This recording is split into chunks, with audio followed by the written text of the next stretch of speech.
RERA को लेकर किसानों का गुस्सा लगातार बढ़ता जा रहा है। बीते रोज जहां प्रशासन ने किसानों की रेरा एक्ट के विरोध में आयोजित ट्रैक्टर रैली को शहर में प्रवेश करने की अनुमति नहीं दी थी, वहीं आज नगर निगम सभागार में एक बार फिर प्राधिकरण सचिव पंकज उपाध्याय और किसानों के बीच हुई वार्ता विफल रही। रेरा एक्ट के खिलाफ किसानों में आक्रोश साफ नजर आ रहा है।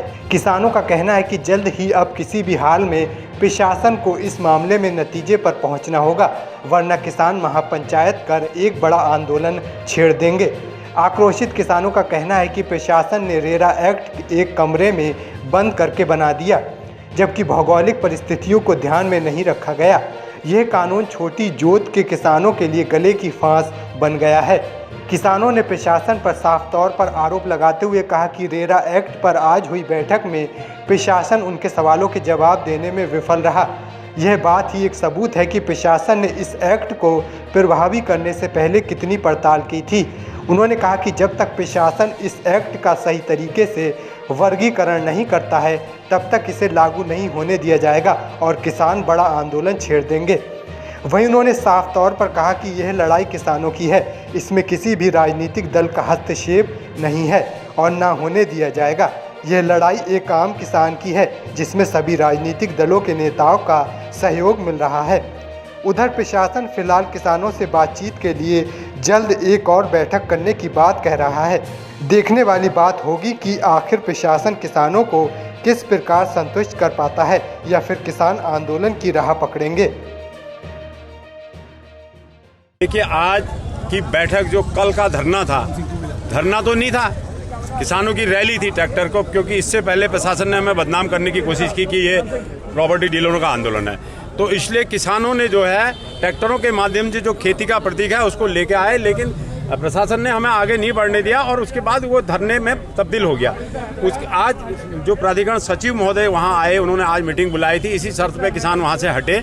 तो आज आप इस बात को समझ लीजिए, आप मीडिया के सारे साथी हैं, हम कोई कार्यक्रम करते हैं, हम 10 बड़ी अप्रोच करके 100 आदमी 50 आदमी इकट्ठे नहीं करते। ये कोई बुलाए हुए लोग नहीं है, कल भी कोई बुलाए हुए लोग नहीं थे, स्वतः ही आए हुए लोग थे, क्योंकि किसानों की इतनी ज़बरदस्त पीड़ा है, उसमें बीजेपी कांग्रेस जैसी कोई बात नहीं है। हम तो खुद ही यह है कि हमें यार आगे मतलब कोई ये नहीं समझे कांग्रेस का आदमी आगे डील कर रहे हैं, ये कोई बात नहीं है।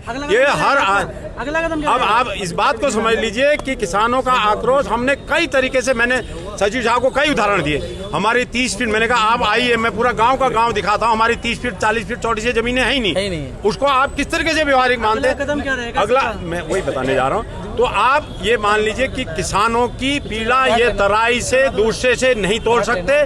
जहाँ बड़े भूखंड हैं वो रेरा लागू करें, कुछ करें, लेकिन यहाँ पर व्यवहारिक दिक्कत है। किसी भी कीमत में अगर प्रशासन ये चाह रहा कि हम इसको लागू कराएंगे, वो नहीं करा पाएंगे। अब अगली पंचायत हमारी अभी इन्होंने 25 को भी रखी है, हम उसको भी वॉच करेंगे, लेकिन हम कोई डेट हम नहीं दे रहे, हम आगे प्लानिंग करेंगे और उसका पूरे जिले का एक बड़ा पंचायत उनको के माध्यम से महापंचायत करके फिर राजनीतिक संगठन है हमारा, और इसमें किसी प्रकार का भी कोई राजनीतिक दल अगर कहे कि हम इसको चला रहे हैं तो गलत बात है। क्योंकि कल के ट्रैक्टर मार्च में भी कुछ मैं गलत न्यूज़ देख रहा था। मैं ये आपको स्पष्ट तौर पे कहना चाहता हूँ, इसमें जो सत्तारूढ़ पार्टी के जो माननीय विधायक मोहन सिंह बिज जी हैं, उन्होंने भी हमें समर्थन दिया और उन्होंने कहा कि तुम्हारे इस कानून को हम किनारे करेंगे। वंशीधर भगत जी के पास भी हमारा डेलीगेशन, हमारे लोग गए, और रामनगर में भी हमारे जो किसान यूनियन के लोग हैं उन्होंने जाके अपनी बात रखी। कल हमें सुमित हरदेव जी भी समर्थन देने आए थे। तमाम राजनीतिक दलों के लोग हमें समर्थन दे रहे हैं। आगे की नहीं, अब आज बैठक बेनतीजा रही, आगे क्या करने जाएंगे? जो 25 को वर्कशॉप में शामिल रहेंगे या उसका बहिष्कार करेंगे? हम उस जो 25 को वर्कशॉप होने जा रही है, हम उसका पुरजोर विरोध करते हैं, क्योंकि वर्कशॉप में हमारे लिए कुछ बचा, मुझे लगता नहीं कोई बचा है। हम जो है, हमें निर्णय, एक अच्छा निर्णय अगर सरकार की तरफ से बन के आता है, उसके निर्णय का हम स्वागत करेंगे। अगर अच्छा निर्णय आता है रेरा नियम हटाकर, और जो हमारे किसान हैं वो वाकई उनकी पीड़ा है, उनका दर्द है। देखिए, ऐसा है, अब हम प्रशासन से आने वाले दिनों में पूरे नैनीताल जिले की रामनगर सहित सारी पूरी महापंचायत में मिलेंगे हम अपने प्रशासनिक अधिकारियों से। हमने उनको बहुत मनाने की कोशिश की, आप लोग भी वहाँ पर मौजूद थे। आप ही बताओ, क्या उन्होंने हमारी किसी बात का कोई सटीक जवाब दिया? उन्होंने ये बात एक्सेप्ट करी, आप लोगों के सामने भी एक्सेप्ट करी कि उन्होंने जो ये रेरा नियम लागू करा, उन्होंने उससे पहले किसी खेती और किसी किसानी करने वाले किसी व्यक्ति से नहीं पूछा।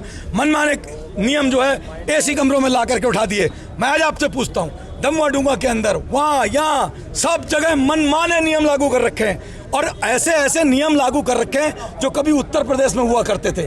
अब जब इन लोगों को उत्तर प्रदेश से इतना प्रेम है, मैं तो कहता हूँ इन लोगों को सीधे उत्तर प्रदेश चले जाना चाहिए। वहाँ की भौगोलिक स्थिति और यहाँ की भौगोलिक स्थिति में जमीन आसमान का अंतर है। बजाय हमारी बातों का शिथिलीकरण करने के लिए हमारी बातों को गोल गोल घुमाया जा रहा है। आगामी दिनों में ये सारे जो लोग मौजूद है सब गैर राजनीतिक हैं।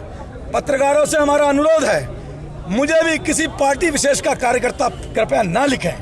मैं यहाँ पर एक आम हल्द्वानी के नागरिक की हैसियत से मौजूद हूँ और इसीलिए हम कहते हैं कि इनको ऐसी महापंचायत में हम इनको जवाब देंगे आने वाले दिन।